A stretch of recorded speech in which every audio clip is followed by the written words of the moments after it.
Akhirnya film terbaru dari Imaginary kita bahas.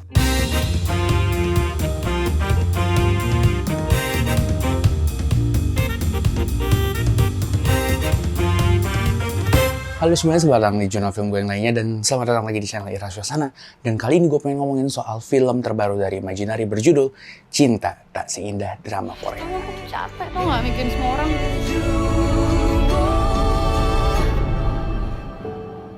Oke, jadi film ini adalah hitungannya sebuah film Imaginary yang cukup bikin gue skeptis setelah gue ngeliat kakak bos dengan tulisan yang kurang rapi. Gue mulai merasa, wah ini kayaknya Imaginary ya ngumpulin naskah-naskah dari orang-orang sekitarannya aja gitu. Tapi ternyata ya sebenarnya film ini memiliki sesuatu yang melebihi ekspektasi gue. Sebelumnya gue pengen bahas dulu aja soal production value-nya. Gue bisa bilang sebenarnya nothing special di production value dari film ini. Tapi gue bisa bilang kalau aspek-aspek itu di sini tuh cukup diperhatikan dan disajikan dengan cara yang rapi gitu.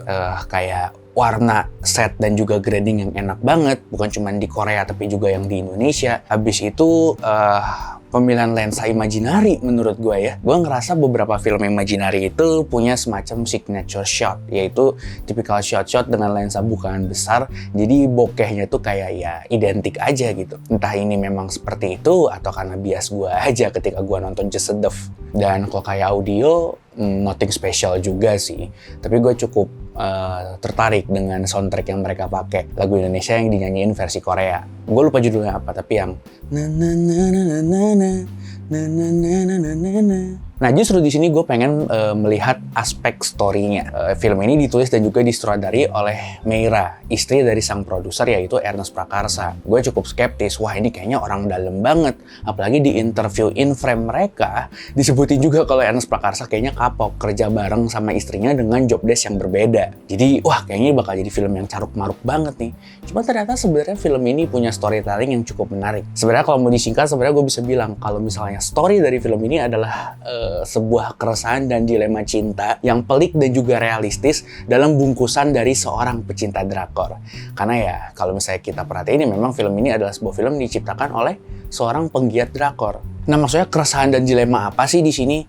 Di sini ditunjukin lah kisah cinta yang menariknya walaupun mereka membungkus ini dalam sebuah drakor ala-ala, tapi juga mereka tuh juga ingin menyampaikan beberapa hal realistis tentang cinta gitu, kayak soal sisi lain dari surprise, habis itu kayak tentang kisah cinta pernikahan. Apalagi di sini pernikahan dari seorang perempuan yang udah punya 3 anak. Jadi gue bisa bilang lah di sini adalah tipikal film romance yang menampilkan banyak sekali adegan romansa khas yang terinspirasi mungkin dari drakor, tapi dengan takaran yang pas. Dan gue bisa bilang alur cerita yang disajiin di sini juga punya alur dan struktur yang menurut gue cukup stabil. Ya gue bisa merasakan impresi yang sama lah ketika gue nonton film agak lain. Gue bisa bilang kalau skripnya ya cukup rapih.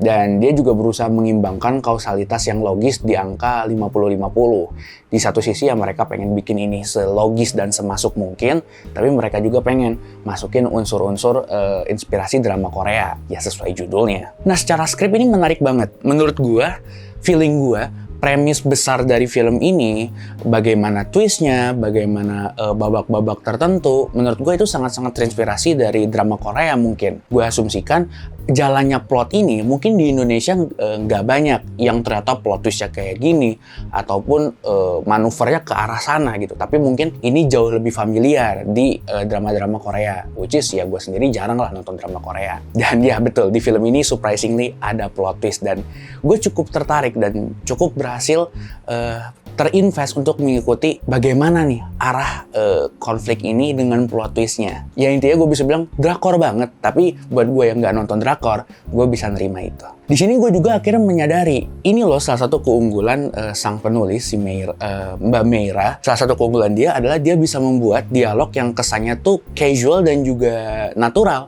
Sebagaimana orang-orang kita, orang Indonesia, dengan karakter-karakter seperti itu akan bertindak dan berkata. Agak susah menjelaskannya, tapi intinya terkesan natural dan believable. Jadi ya misalnya banyak banget lah cara bercanda 3 karakter utama kita yang kesannya ya asik gitu. Nggak cringe, nggak yang begitu cringe, tapi justru malah bikin gue happy ngelihat interaksi mereka. Dan di sini juga banyak banget adegan-adegan yang, oh ini stereotip romance nih gitu. Tapi cara mereka bisa membuat itu punya takaran yang pas adalah dengan antara dibecandain atau di stop sampai batas-batas tertentu. Jadi mereka tahu kapan harus agak menahan si adegan romance itu gitu. Dan ya gue suka sih acting-actingnya cukup natural dan believable, apalagi 3 karakter utama kita.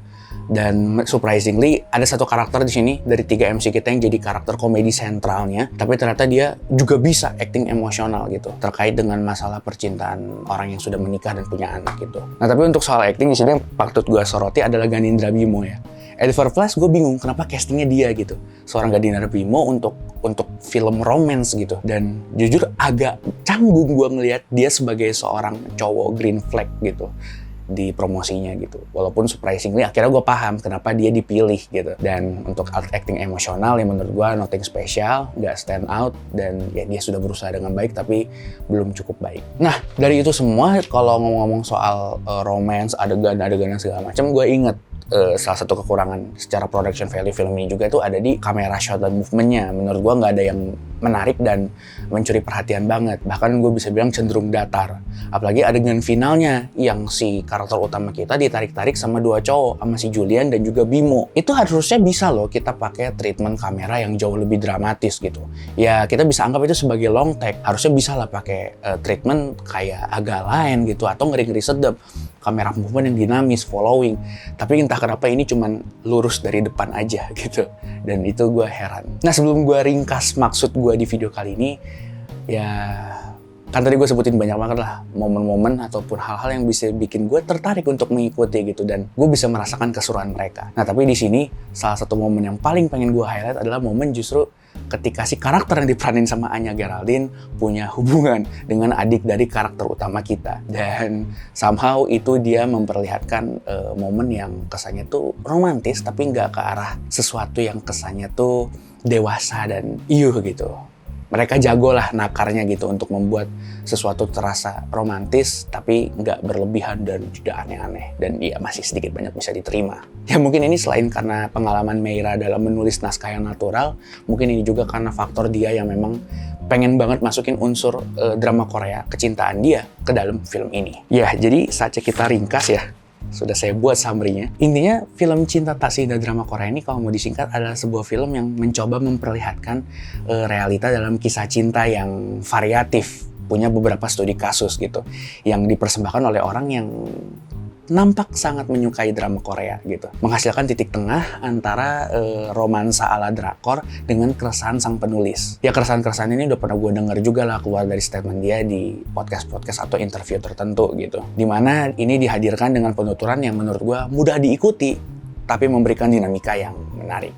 Dan gitulah menurut gue film Cinta Tak Seindah Drama Korea. Dengan ekspektasi gue yang rendah karena film Kakak Bos, ya film ini cukup mengobati gue. Karena ya akhirnya bisa terlihat lah pada akhirnya kualitas skrip juga dipengaruhi oleh pengalaman si penulisnya. Dan film berikutnya Imaginary cukup menarik perhatian gue. Gue ngeliat teasernya di awal film dan punya konsep yang cukup menarik sepertinya. Dan gue penasaran gimana cara Christo Emmanuel nulis di film ini gitu. Dan yaudah gitu aja dulu pendapat gue soal film Cinta Tak Seindah Drama Korea dari Imaginary. Gimana menurut kalian? Langsung aja komentar di bawah buat kalian yang udah nonton. Dan seperti biasa di channel gua, Sebakan Racun.